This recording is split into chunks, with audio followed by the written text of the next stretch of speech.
అడవులని కావాలని నరికి తగలబెట్టి, ఆ బూడిదలోనే విత్తనాలు చల్లి పంటలు పండిస్తారంటే నమ్మగలరా? మ్, వినడానికి ఇదొక పెద్ద నేరంలా అనిపిస్తోంది కదా అవును, ఎవరికైనా మొదట అలాగే అనిపిస్తుంది. కదా కానీ ఈరోజు మన ముందున్న ఆధారాలు చెబుతున్న నిజమేంటంటే అది నేరం కాదు. శతాబ్దాలుగా వస్తున్న ఒక ప్రాచీన వ్యవసాయ పద్ధతి. ఈ లోతైన విశ్లేషణకు స్వాగతం.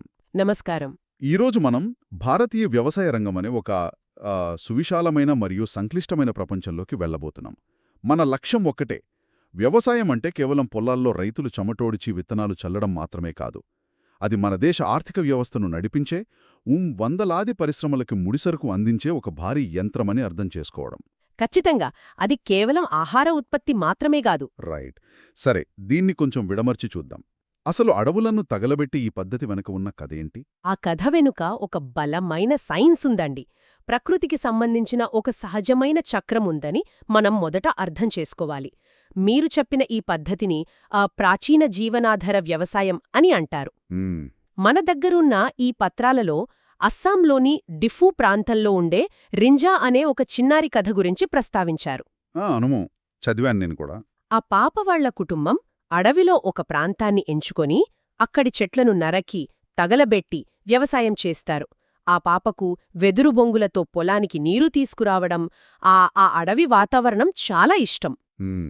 కని ఆ బూడిద వల్ల నేలకు వచ్చిన సారం 2-3 పంటల తర్వాత పూర్తిగా తగ్గిపోతుందని, అప్పుడు ఆ స్థలాన్ని వదిలేసి మళ్లీ ఇంకో కొత్త స్థలం కోసం అడవిలో ముందుకు వెళ్లాలని ఆ చిన్నారికి తెలీదు కదా. పాపం తెలీదు. దీన్నే మనం స్లాష్ అండ్ బర్న్ పద్ధతి అని కూడా అంటాం. అంటే ఇది ఎలా ఉందంటే, పాత ఇల్లు మాసిపోయిన ప్రతిసారి దాన్ని శుభ్రం చేసుకోవడం మానేసి నేరుగా ఇంకో కొత్త అద్దెంటికి మారిపోవడం లాంటిదనమాట. అవును, మంచి పోలిక చెప్పారు. అసలు నేలసారం తగ్గగానే ఇంకో చోటికి ఎందుకు వెళ్ళిపోవాలి? ఒకే దగ్గర ఉండి ఎరువులు వాడుకోవచ్చు కదా అనిపిస్తుంది. ఇక్కడే మనం యంత్రాలకు ప్రకృతికి మధ్య ఉన్న తేడాని గమనించాలి. ఏంటంటే, ఈ గిరిజన లేదా ప్రాచీన వ్యవసాయం చేసేవారికి రసాయనిక ఎరువులు వాడటం తెలియదు, వాడరు కూడా. ఓ, అంటే పూర్తిగా ఆర్గానిక్ అన్నమాట. ఖచ్చితంగా, వారు ప్రకృతిపైనే పూర్తిగా ఆధారపడతారు. ఒక స్థలాన్ని వదిలేసి ఇంకో స్థలానికి వెళ్ళినప్పుడు పాత స్థలంలో మళ్లీ సహజంగానే చెట్లు పెరిగి ఆ నేల తన సారాన్ని దానంతటదే తిరిగి పొందుతుంది. వావ్! అంటే ఇదొక రీసైక్లింగ్ ప్రాసెస్ లాంటిది. దీనిని మన దేశంలో ఒక్కొక్క ప్రాంతంలో ఒక్కొక్క పేరుతో పిలుస్తారు. మధ్యప్రదేశ్లో బేవారని, ఆంధ్రప్రదేశ్లో పోడు అని, ఈశాన్య రాష్ట్రాలలో జుమ్మింగ్ అని అంటారు. అంతర్జాతీయంగా కూడా దీనికి పేర్లున్నాయట కదా? అవునండి. ప్రపంచవ్యాప్తంగా కూడా మెక్సికోలో మిల్పా అని, బ్రెజిల్లో రోకా అని పిలుస్తారు. చాలా ఆసక్తికరంగా ఉంది. కానీ ఇందులో నాకు ఒక పెద్ద లాజికల్ సమస్య కనిపిస్తోంది. ఏంటది? జనాభా తక్కువగా అడవులెక్కువగా ఉన్నప్పుడు ఈ పద్ధతి బాగానే పనిచేస్తుంది. కానీ ఇప్పుడు చూస్తే మన దేశ జనాభా 100 కోట్లలో ఉంది కదా. అందరికీ ఆహారం కావాలంటే అడవులన్నీ తగలబెట్టుకుంటూ పోలేం. కొత్త భూమి ఎక్కడ్నుండొస్తుంది? సరిగ్గా పట్టుకున్నారు. అక్కడే ఈ వ్యవసాయ పద్ధతి పూర్తిగా రూపాంతరం చెందింది. జనాభా పెరిగే కొద్దీ అందుబాటులో ఉన్న భూమి తగ్గిపోయింది. అప్పుడే సాంద్ర జీవనాధార వ్యవసాయం మొదలైంది. సాంద్ర జీవనాధార వ్యవసాయం అంటే ఇంటెన్సివ్ సబ్సిస్టెన్స్ అన్నమాట. అవును, అంటే తక్కువ భూమిలో ఎక్కువ మందికి సరిపడా ఆహారాన్ని పండించడం. ఇక్కడ భూమి మారదు, కానీ ఆ భూమిపై పడే ఒత్తిడి మాత్రం విపరీతంగా పెరుగుతుంది. అంటే మన వారసత్వ చట్టాల వల్ల భూమి ముక్కలైపోవడం లాంటిదేనా? ఖచ్చితంగా అదే కారణం. తాతల నాటి 100 ఎకరాలు తండ్రుల నాటికి చెరో 50 ఎకరాలు అయ్యి మనోల నాటికి ఎకరం, ఎకరం అయిపోతుంది. ఒక పెద్ద ఇల్లు 10 మందికి పంపకమైతే ఎలా ఉంటుందో ఇప్పుడు మన వ్యవసాయ భూముల పరిస్థితి కూడా అలాగే తయారైంది కదా. అవును. ఆఖరికి ఆ చిన్న పొలంలో ఒక ట్రాక్టర్ తిరగడానికి కూడా స్థలం ఉండట్లేదు. మరి ఆ చిన్న భూమిలో రైతులు అసలు ఎలా నెట్టుకొస్తున్నారు? వాళ్ళ కుటుంబాలు ఎలా గడుస్తున్నారు? ఇక్కడే అసలు కారణం మనం అర్థం చేసుకోవాలి. వారసత్వ హక్కుల వల్ల భూమి ముక్కలవడంతో రైతులకు వేరే ప్రత్యామ్నాయం లేకుండా పోయింది. తమ దగ్గరున్న అర ఎకరం లేదా ఎకరం భూమిలోనే గరిష్ట స్థాయిలో దిగుబడి తీసుకురావాలి. తప్పదు కదా మరి. అవును, అందుకే వారు విపరీతమైన మోతాదులో రసాయనాలు, ఎరువులు, పురుగుల మందులు వాడటం మొదలుపెట్టారు. భూమి తక్కువగా ఉన్నా సరే యంత్రాలు, మోటార్లు వాడి పదే పదే భూమిలో ఉన్న నీటిని తోడేస్తున్నారు. అంటే ఎక్స్ట్రాక్ట్ చేస్తున్నారు. నిజమే. జనాభా ఒత్తిడి ఎక్కువగా ఉన్న ప్రాంతాల్లో ఇది ఒక సర్వైవల్ గేమ్ లాగా మారిపోయిందని చెప్పొచ్చు. అంటే ఒక రకంగా ఆ చిన్న భూమిని ఒక ప్రెషర్ కుక్కర్ లాగా మార్చేసి అందులో నుండే మ్యాక్సిమం లాగేస్తున్నారన్నమాట. ఇది కేవలం బతకడం కోసం చేసే వ్యవసాయంలాగా ఉంది. కానీ దీనికి పూర్తి విరుద్ధంగా అసలు తినటానికి కాకుండా కేవలం డబ్బులు సంపాదించటానికి వ్యాపారం కోసమే చేసే వ్యవసాయం కూడా ఉంది కదా. అవునండి. దాన్నే మనం వాణిజ్య వ్యవసాయం లేదా కమర్షియల్ ఫార్మింగ్ అంటాము. ఈ పత్రాల్లో వాణిజ్య వ్యవసాయం గురించి చదువుతున్నప్పుడు నాకొక విషయం చాలా ఆశ్చర్యం కలిగించింది. అదేంటో చెప్పండి. అదేమిటంటే ఒకే పంట ఒక రాష్ట్రంలో బిజినెస్ అయితే ఇంకో రాష్ట్రంలో అది కేవలం కడుపు నింపుకునే ఆహారం మాత్రమే అట. ఉదాహరణకు పంజాబ్, హర్యానా రాష్ట్రాలలో వరి అనేది పూర్తిగా ఒక వాణిజ్య పంట. వాళ్లు దాన్ని తినడం కంటే ఎక్కువగా అమ్ముకోవడానికే పండిస్తారు. అవును. కానీ అదే వరి ఒడిషాలో కేవలం ఒక జీవనాధార పంట. అంటే వాళ్లు బతకడానికి పండించుకుంటారు. పంట ఒకటే, కానీ ప్రాంతాన్ని బట్టి దాని పాత్ర మారిపోతోంది. అసలు ఎందుకు ఇలా జరుగుతోంది? దీనికి ప్రధాన కారణం అక్కడున్న భౌగోళిక పరిస్థితులు మరియు టెక్నాలజీ. ఏంటంటే హర్యానా, పంజాబ్ రాష్ట్రాలలో భారీ నీటిపారుదల ప్రాజెక్టులు ఉన్నాయి, ఆధునిక యంత్రాలున్నాయి, ఎక్కువ దిగుబడినిచ్చే విత్తనాలున్నాయి. రైట్, వనరులున్నాయి కాబట్టి. అవును. కాబట్టి వాళ్లు భారీ స్థాయిలో పండించి లాభాలు గడించగలుగుతున్నారు. ఇదే వాణిజ్య వ్యవసాయంలో మనం తోటల పెంపకం గురించి కూడా మాట్లాడుకోవాలి. ప్లాంటేషన్స్ గురించి. అవునండి. అస్సాంలో ఎకరాల కొద్దీ విస్తరించి ఉన్న టీ తోటలు, కర్ణాటకలోని కాఫీ తోటలు, కేరళలోని రబ్బరు తోటలు ఇవన్నీ కేవలం మార్కెట్ కోసం, పరిశ్రమలకు ముడిసరుకు అందించడం కోసం పండించేవే. ఇదంతా వింటుంటే భూమి తక్కువగా ఉన్నప్పుడు రైతులు ఒక తెలివైన పని చేశారనిపిస్తోంది. భూమిని పెంచలేరు కాబట్టి వాళ్లు సమయాన్ని, ఋతువులను తమకు అనుకూలంగా మార్చుకున్నారు. ఖచ్చితంగా. అంటే ఒకే సంవత్సరంలో ఒకే భూమిలో పదే పదే వేరువేరు పంటలు వేయడమన్నమాట. మన ఆధారాల ప్రకారం చూస్తే భారతదేశంలో ప్రధానంగా 3 పంటకాలాలున్నాయి కదా: రబీ, ఖరీఫ్ మరియు జైద్. అసలివి ఎలా పనిచేస్తాయో కొంచెం లోతుగా చూద్దాం. తప్పకుండా. వాతావరణం అనేది మన పంటల పంపిణీని ఎలా శాసిస్తోందో తెలుసుకోవడానికి ఈ 3 సీజన్లు ఒక అద్భుతమైన ఉదాహరణ. ముందుగా రబీ సీజన్ గురించి చూద్దాం. ఇవి చలికాలంలో, అంటే అక్టోబర్ నుండి డిసెంబర్ మధ్యలో విత్తుకుని వేసవిలో కోతకు వస్తాయి. గోధుమ, బార్లీ, బఠాణీలు, శనగలు, ఆవాలు ఇందులో ముఖ్యమైనవి. ఉత్తర భారతదేశం, ముఖ్యంగా పంజాబ్, హర్యానా, ఉత్తరప్రదేశ్ ఈ రబీ పంటలకు చాలా అనుకూలం. ఒక్క నిమిషం, ఇక్కడ నాకొక సందేహం. ఈ పంటలకి నీరు కావాలి కదా, చలికాలంలో మనకు వర్షాలు పడవు కదా, మరి పంజాబ్, హర్యానాలో ఈ గోధుమ పంటలకి ఆ సమయంలో నీరెక్కడ్నుండొస్తోంది? కేవలం నదుల మీద ఆధారపడతారా? ఇక్కడే ప్రకృతి చేసే ఒక మ్యాజిక్ ఉందండి. దాన్ని పశ్చిమ సమశీతోష్ణ తుఫాన్లు అంటారు. వెస్టర్న్ టెంపరేట్ సైక్లోన్స్ అనమాట. ఓ! ఆఫ్ఘనిస్తాన్ మీదుగా ప్రయాణించి మన ఉత్తర భారతదేశానికి చేరుకుంటుంది. వావ్, అంత దూరం నుండా? అవును. ఆ చలికాలంలో పడే సన్నటి వర్షం ఈ రబీ పంటలకు, ముఖ్యంగా గోధుమలకు అమృతం లాంటిది. హరిత విప్లవం విజయవంతం అవ్వడానికి ఈ చలికాలపు వర్షాలు కూడా ఒక ప్రధాన కారణమని చెప్పొచ్చు. ఇక్కడే అసలైన ఆసక్తికరమైన విషయం ఉంది. ఎంత అద్భుతం గదా! ఎక్కడో మధ్యధర సముద్రంలో పుట్టిన గాలి పంజాబ్లోని గోధుమ గింజను బతికిస్తోంది. సరే, ఇప్పుడు వానకాలం విషయానికి వద్దాం. ఖరీఫ్ సీజన్. అవును, ఖరీఫ్. ఋతుపవనాలు దేశంలోకి ప్రవేశించగానే, అంటే జూన్, జూలై నెలల్లో ఇది మొదలవుతుంది. మన సౌత్ ఇండియాలో, అలాగే తీర ప్రాంతాల్లో ఎక్కువగా పండే వరి, మొక్కజొన్న, పత్తి, వేరుశెనగ ఇవన్నీ ఖరీఫ్లోనే వస్తాయి. రైట్. ఇక్కడ ఇంకో ఆసక్తికరమైన విషయమేంటంటే, అస్సాం, పశ్చిమ బెంగాల్, ఒడిస్సాల్లో నీరు విపరీతంగా ఉంటుంది కాబట్టి సంవత్సరానికి 3 వరి పంటలు పండిస్తారట. ఆస్, అమన్, బోరో అని వాటికి పేర్లు కూడా ఉన్నాయి. ఒకే సంవత్సరంలో 3 సార్లు వరి పండించటమా? అవును. ఎందుకంటే వరి అనేది నీటిని బాగా ఇష్టపడే పంట.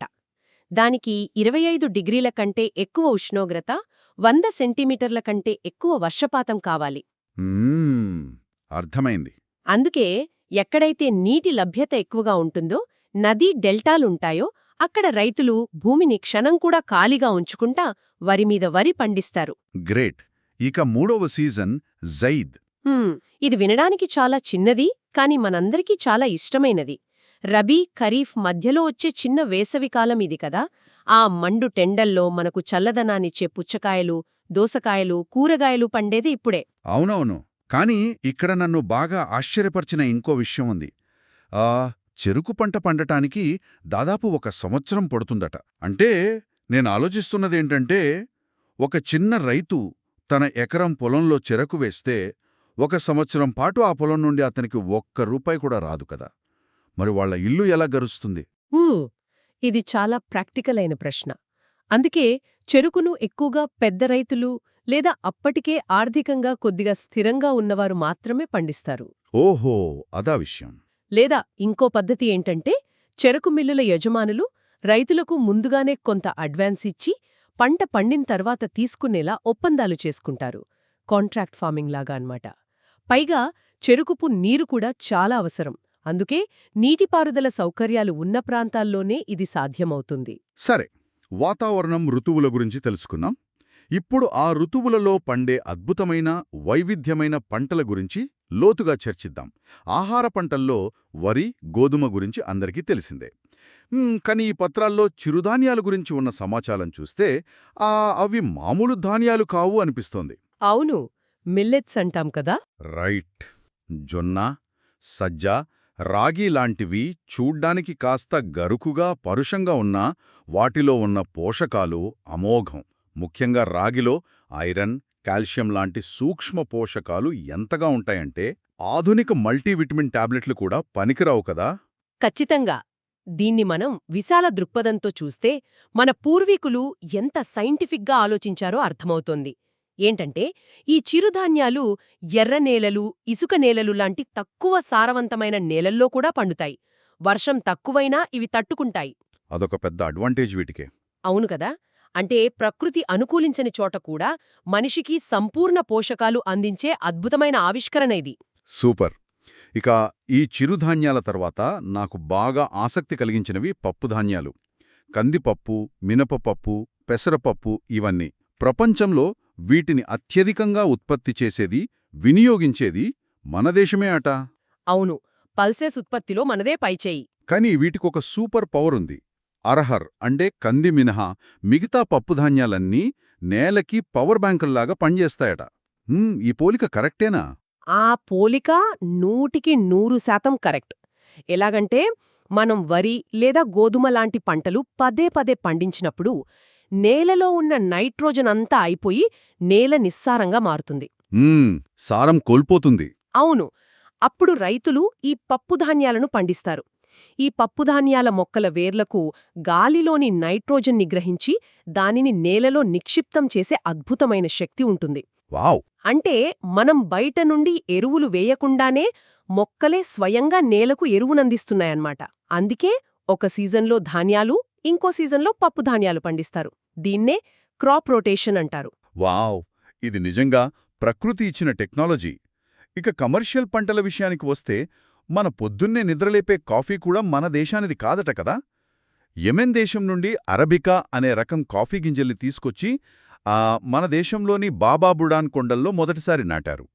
ఇప్పుడు ఆ కాఫీకి ప్రపంచవ్యాప్తంగా విపరీతమైన డిమాండ్ ఉంది. అవును. ఆహారం, పానీయాలతో పాటు పరిశ్రమలకు ముడిసరుకు అందించే పంటలు కూడా మన ఆర్థిక వ్యవస్థకు చాలా కీలకం. పత్తి మరియు జనుము లాంటివి. దక్కన్ పీఠభూమిలోని నల్లరేగడి నేలలు పత్తికి పెట్టింది పేరు. అవును. పత్తి పండాలంటే వాతావరణంలో తేమ తక్కువగా ఉండాలి. ముఖ్యంగా ఒక 210 రోజులపాటు ఎలాంటి మంచు కురవకుండా ప్రకాశవంతమైన ఎండ ఉండాలి. అప్పుడే పత్తికాయలు బాగా విచ్చుకుంటాయి. ఇకపోతే పశ్చిమ బెంగాల్ లాంటి ప్రాంతాల్లో పండే జనుము గురించి చెప్పాలి. వరదలు వచ్చే ప్రాంతాల్లోని సారవంతమైన నేలల్లో ఇది పెరుగుతుంది. దీన్ని బంగారు పీచు అని కూడా అంటారు. జ్యూట్ అనమాట. ఒక్క నిమిషం, దీన్ని బంగారు పీచు అంటున్నారు కదా. పర్యావరణానికి కూడా ఇదెంతో మేలు చేస్తోంది, ఎందుకంటే త్వరగా మట్టిలో కలిసిపోతుంది. ఖచ్చితంగా. మరి అలాంటప్పుడు మార్కెట్లో ఈ జనుము ఎందుకు వెనుకబడిపోతోంది? ఎక్కడో ఏదో తేడా జరుగుతోంది కదా. ఇక్కడ సమస్య జనుము నాణ్యతలో లేదండి, అసలు మతలబు దాని ఉత్పత్తి ఖర్చులో ఉంది. జనుము మొక్కల నుండి ఆ పీచును వేరుచేసి ధారంగా మార్చడానికి చాలా శ్రమ, సమయం పడుతుంది. అందుకే దాని ధర ఎక్కువ. ఓహో. కానీ అదే సమయంలో మార్కెట్లోకి నైలాన్ లాంటి కృత్రిమ సింథటిక్ వస్తువులు వచ్చాయి. ఫ్యాక్టరీల్లో క్షణాల్లో చాలా తక్కువ ఖర్చుతో ప్లాస్టిక్ బస్తాలు, సింథటిక్ దారాలు తయారైపోయాయి. పర్యావరణానికి హాని చేసినా సరే ధర తక్కువ కాబట్టి మార్కెట్ ప్లాస్టిక్ వైపు వెళ్ళిపోయింది. అందుకే ఆ బంగారు పీచు తన విలువను కోల్పోతూ వస్తోంది. అంటే టెక్నాలజీ అనేది ఒక మంచి సహజ పంటను ఎలా దెబ్బతీసిందో ఇక్కడ స్పష్టంగా అర్థమవుతోంది. హ్మ్. కానీ అదే టెక్నాలజీ, అదే సమాజం వ్యవసాయ రంగంలో కొన్ని అద్భుతమైన సంస్కరణలు కూడా తీసుకొచ్చాయి. రైతులు ఎదుర్కొంటున్న ఇబ్బందులను తీర్చడానికి చాలా ప్రయత్నాలు జరిగాయి. అవును, పాజిటివ్ సైడ్ కూడా మనం చూడాలి కదా. అందులో మొట్టమొదటిది సంస్థాగత సంస్కరణలు. స్వాతంత్ర్యం వచ్చిన కొత్తలో భూమి లేని పేదలకు భూమి ఇవ్వడం కోసం భూదాన్, గ్రామదాన్ ఉద్యమం జరిగింది కదా. ఆ ఇది చాలా స్ఫూర్తిదాయకమైన కథ. వినోబా భావే గారు ఎలా మొదలుపెట్టారు ఇది? వినోబా భావే గారు మహాత్మాగాంధీ భావజాలాన్ని ప్రజల్లోకి తీసుకువెళ్లడానికి దేశవ్యాప్తంగా పాదయాత్ర చేస్తున్న సమయమది.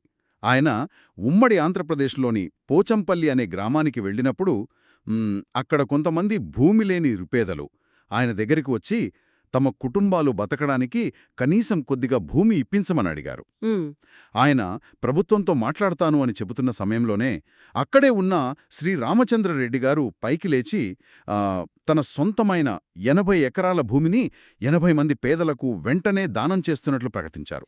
80 ఎకరాలు ఉచితంగా ఇచ్చేశారా? అవును, ఈ సంఘటన దేశవ్యాప్తంగా ఒక సంచలనం సృష్టించింది. ఆ తర్వాత ఇది ఒక ఉద్యమంలా మారి దేశమంతా వ్యాపించింది. ఎంతోమంది జమీందార్లు తమ భూములను దానం చేశారు.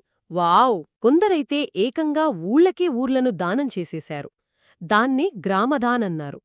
ఒక్క చుక్క రక్తం చిందించకుండా కేవలం మనుషుల మనసులు మార్చడం ద్వారా జరిగిన ఈ మహాకార్యాన్ని ప్రపంచం రక్తరహిత విప్లవం అని కీర్తించింది. నిజంగా రోమాలు నిక్కబొడుచుకునే కథ ఇది. Blood less revolution. సరే, భూమి దొరికింది, కాని కేవలం భూమి ఉంటే సరిపోదు గదా. అందులో పండించడానికి పెట్టుబడి కావాలి, వాతావరణం దెబ్బ కొడితే భరోసా కావాలి. దానికి ఆధునిక టెక్నాలజీ ఎలా సహాయపడింది? అక్కడే హరిత విప్లవం, శ్వేత విప్లవం లాంటివి వచ్చాయి. కాని అన్నిటికంటే ముఖ్యంగా ప్రభుత్వాలు రైతుల కోసం ఎన్నో భద్రతా వలయాలు ఏర్పాటు చేశారు. ఎక్కడో కరువు వచ్చినా, వరదలొచ్చి పంట కొట్టుకుపోయినా, తుఫానులు వచ్చినా రైతులు రోడ్డున పడకుండా ఉండటానికి పంటల బీమా అంటే క్రాప్ ఇన్సూరెన్స్ తీసుకొచ్చారు. చాలా అవసరమది. అవును, పాత రోజుల్లో వడ్డీ వ్యాపారుల చేతిలో మోసపోకుండా ఉండటానికి గ్రామీణ బ్యాంకులు పెట్టి కిసాన్ క్రెడిట్ కార్డ్ ద్వారా తక్కువ వడ్డీకే రుణాలందించడం మొదలుపెట్టారు. అంటే ఇదంతా చూస్తే మనకు ఏమర్థమవుతోంది? ఒకప్పుడు వాతావరణం ఎలా ఉంటుందో తెలియక రైతులు ఆకాశం వంక చూస్తూ దేవుడి మీద భారం వేసేవారు.